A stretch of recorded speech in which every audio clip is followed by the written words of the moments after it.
நான் உங்கள் சிப்பிப்பாறை ஜோதிடர் சாதிராகவன் ஜெயபாலாஜி.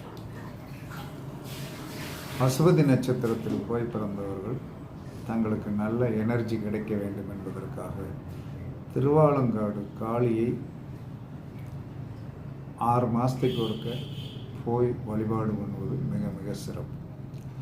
பரணி நட்சத்திரத்தில் போய் பிறந்தவர்கள் நாகப்பட்டினத்தில் உள்ள நாகநாதர் கோவிலுக்கு நீங்கள் என்ன சொல்லலாம்னா எந்த நட்சத்திரத்தில் அஸ்வதி நட்சத்திரத்தில் போய் பிறந்தவங்க பரணி நட்சத்திரத்தண்டு திருவாலங்காடு காளியை போய் பார்க்கணும். பரணி நட்சத்திரத்தில் போய் பிறந்தவங்க நாகப்பட்டினம் நாகநாதர் சுவாமியை கார்த்திகை நட்சத்திரம் வருகின்ற அன்று நீங்கள் பார்த்து வருவது மிக மிக சிறப்பு. இது உங்களுக்கு உண்டான எனர்ஜி கோவில். இதை பயன்படுத்துங்கள், கண்டிப்பாக வெற்றி கிட்டும்.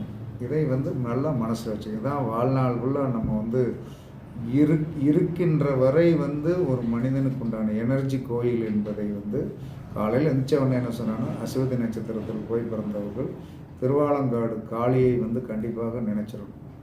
பரணி நட்சத்திரத்தில் போய் பிறந்தவர்கள் நாகப்பட்டினம் நாகநாதரை தினமும் நினைச்சிடணும். உங்களுடைய எனர்ஜி கோயிலுக்கு உங்களுடைய நட்சத்திரத்துக்கு அடுத்த நட்சத்திரத்தில் போகணும், கண்டிப்பாக வெற்றி கிடைக்கும்.